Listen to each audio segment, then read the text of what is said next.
Today is Wednesday, January 20th, 2021. I have no idea if this video is going to make it to YouTube or not, so we will soon find out. But I wanted to show you my cassette collection, and I showed before in a previous video that I did on Thursday Reviews that I have a Kobe cassette recorder and player and all that. Well, for Christmas I got something much more age appropriate to play them on, and it is an official Sony Walkman. I may do a video on this later if I ever get back into the whole Thursday Reviews thing, but that's beside the point.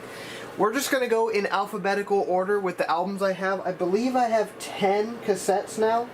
Yeah, I have 10 cassettes.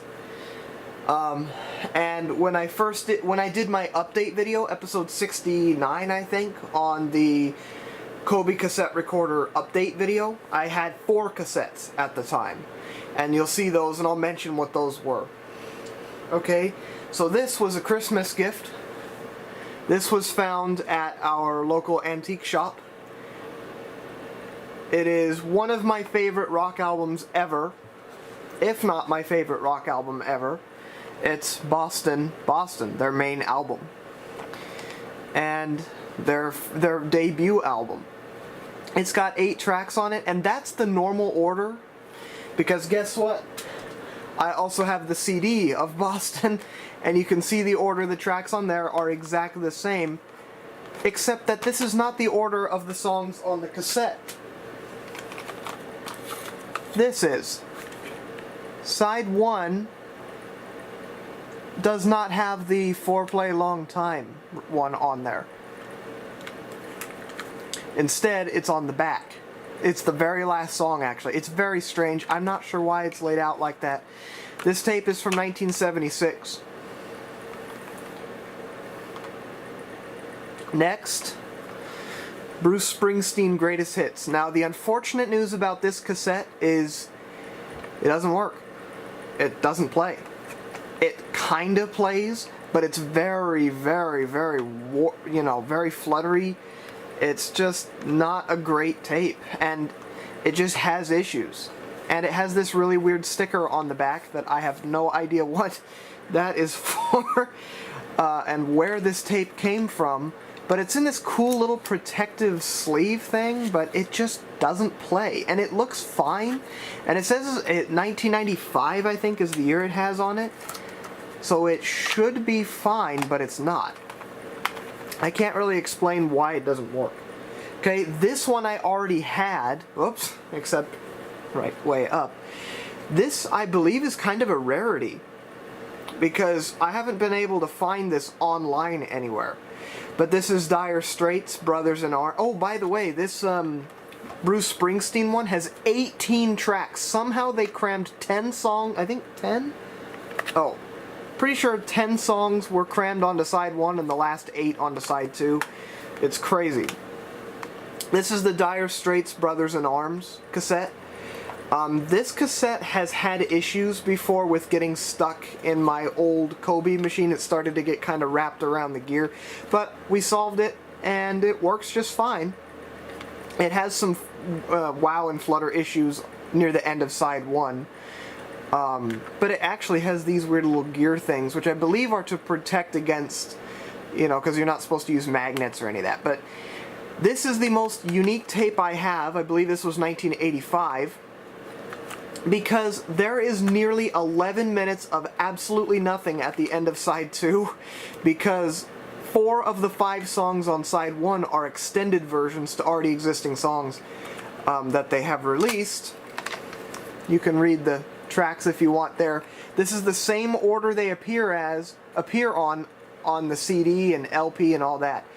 And those with those little marks at the beginning are the ones with the extended version. Can't really read Why Worry. It's the last. Well, here. You still can't really read it. And yeah, that was purchased also. These were all purchased at the same antique shop. Okay, this one does not have a cover, as you can clearly see, and so because of that, this vendor at the antique shop sells them for 95 cents. You cannot beat that, all because it doesn't have artwork.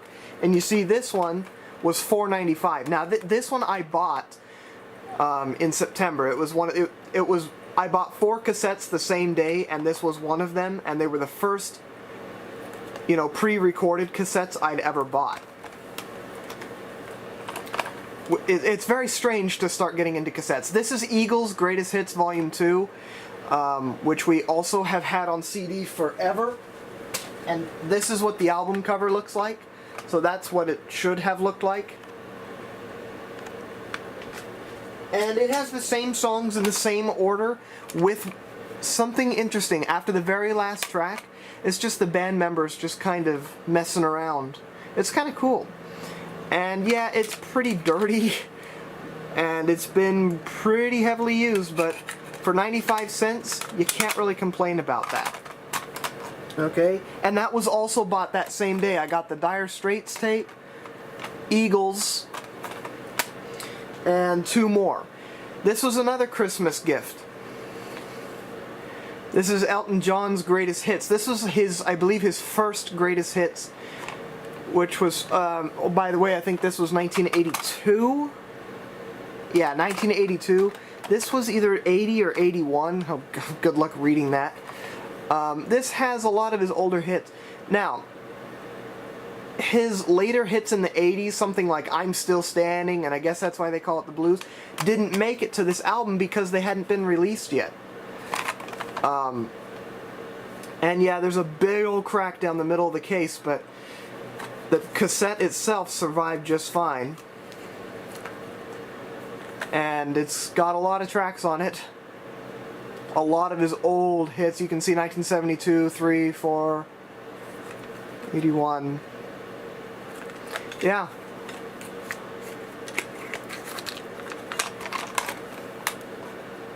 The next one, these are in alphabetical order by artist, so guess what? It's another Elton John tape, and again, 95 cents because it didn't have the album cover.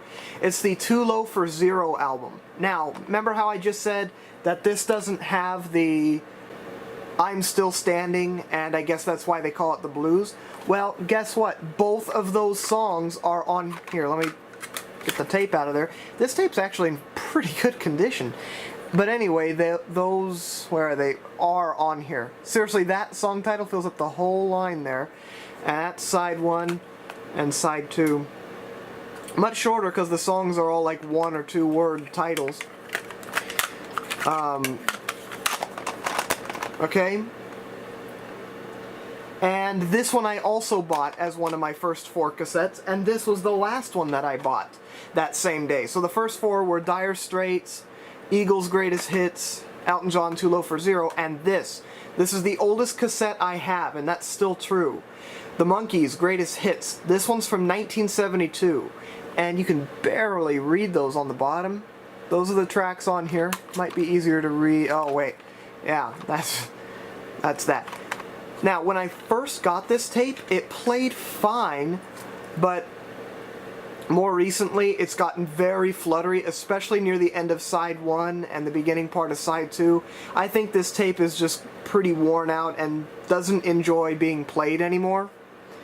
But yeah, you can read that on there. 1972 is when that came out. And this was kept in excellent condition for its age. I mean, this thing is basically brand new.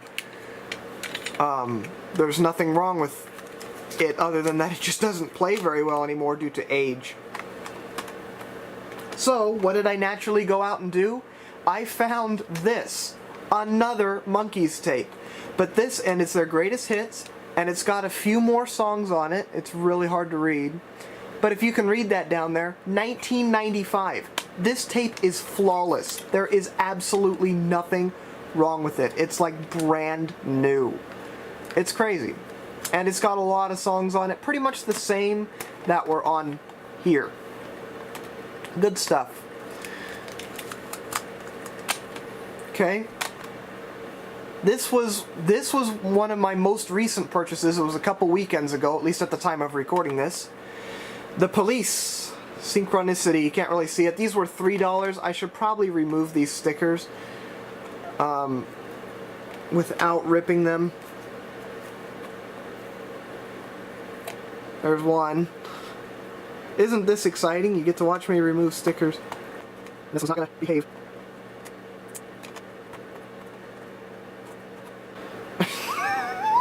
Looks like I had to censor it out. This is the only cassette I have that clearly features chromium dioxide audiophile. So this is actually chrome tape, which is very unusual. And so I don't have it fast forwarded to anywhere in there, but the tape in there is almost black because it's chrome. And that Walkman has a setting to switch between normal tape and chrome tape, so that's pretty cool. It's just, it sounds much better, and again, this tape has hardly ever been used. I believe this one was 1983.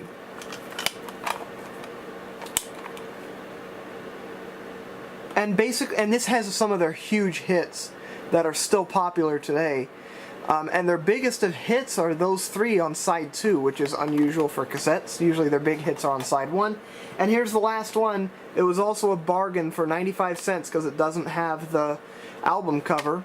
It's REO Speedwagon's High Infidelity with an absolutely disgusting case, but it's fine because the cassette itself has survived very well. I mean, yeah, it's dirty, but yeah. It's got, again, some of their really big hits. That one's a pretty big hit. That's a really big one, and Take It On The Road's a really big one, too. I think this one was either 1980 or 81. Oh, it says right on it, 1980. And then on side 2, I didn't know any of the stuff on side 2. But yeah, that is my cassette collection as of... Why is this happening? As of January 2020. I don't know when I'm going to edit this video and post it. But for now, let me get these all in a line and I will show you them all in one quick glance. So there you go. Boston, Bruce Springsteen, Dire Straits, Eagles, 2 Elton John, 2 Monkees, one of them that plays perfectly, one of them that doesn't really play the end part very well. The Police, and REO Speedwagon. I am definitely going to continue to add to this collection because that antique shop that I go to that has all this sells a lot of good stuff, so I want to see what other ones I can find in there. There's still some more that I want, and yeah, I know there's some repetitive stuff because, for example, I have Boston on CD as well as cassette, but it doesn't really matter because I have something that can play the cassettes on and the CDs on. So depending on what I want to do, if I'm going through the cassettes and I want to listen to some of these, then I will. Sorry for the glare. There, that's with a little less glare, using my blanket to block out some of the light from my window. So there you go, that is my cassette collection.